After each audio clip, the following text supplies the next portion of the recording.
家好，我是张大哥。现在我们要进行的是这部从桃园来的黑色 W126的300 SEL 的缸压测试。这颗引擎是 M103的直六引擎。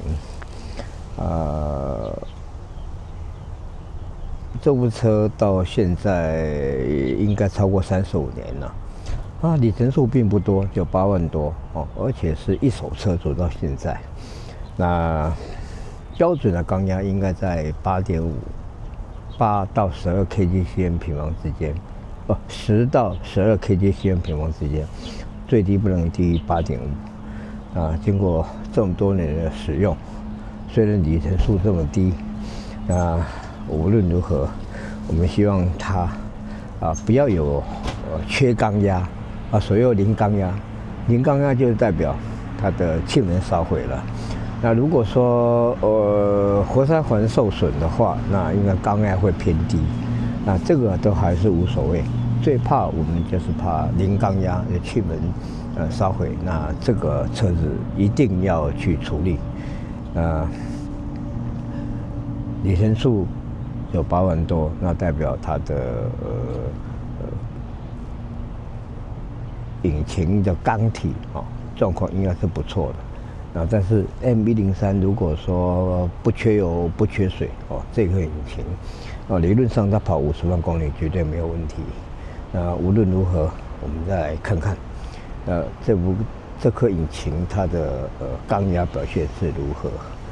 首先我们来进行的是第一缸的缸压测试。好，开始。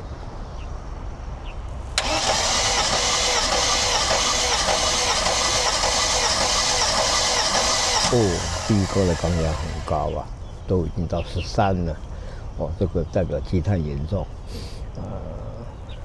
这个一定要用98的5000汽油。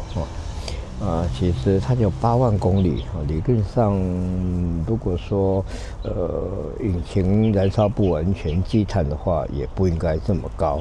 但无论如何，我们看一下第一缸的缸压，确定就是13 kgcm 平方。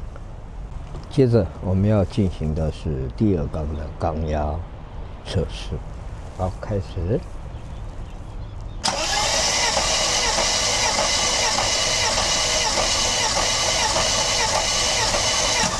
第二缸的缸压就很标准就是11 kgcm 平方，跟第一缸的13差别相当大。再来，我们要进行的是第三缸的缸压测试。好，开始。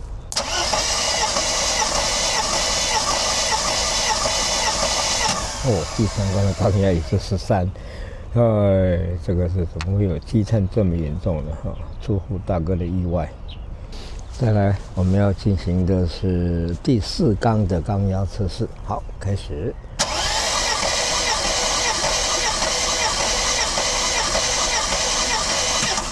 第四缸的缸压也是13。跟第三缸、第一缸一样除了第二缸是11比较正常以外，这一缸的缸压也是积碳严重。再来，我们要进行的是第五缸的缸压测试。好，开始。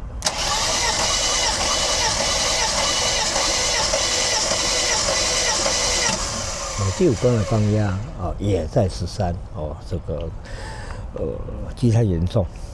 最后我们要进行的是第六缸的缸压测试。好，开始。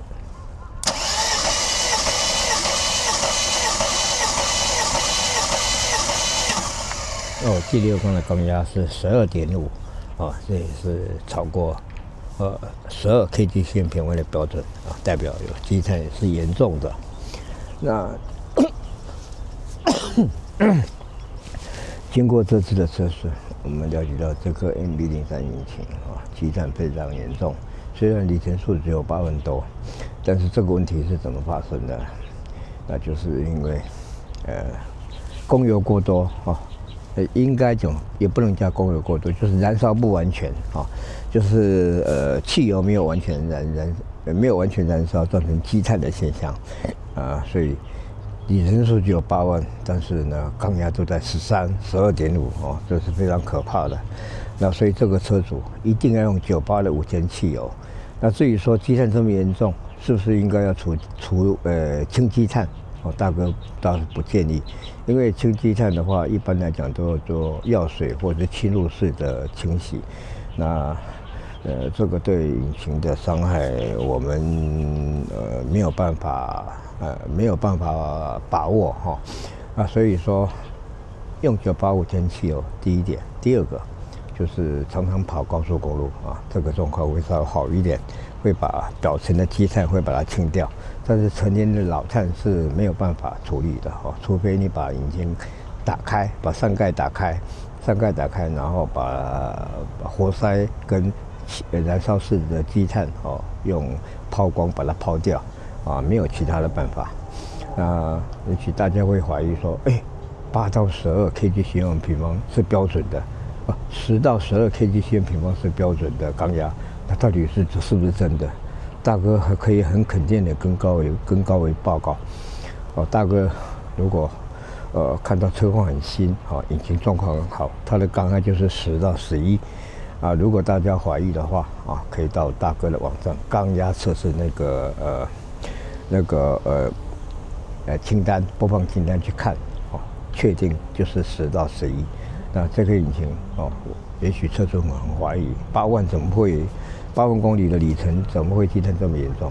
确定它结果就是这样子，燃烧不安全汽油没有燃烧不安全的结果就是耗油了所以说这个是没办法避免的，事已成木已成舟，我们就来面对它来避免它所造成的不好的地方今天大哥的报告到此结束，拜拜。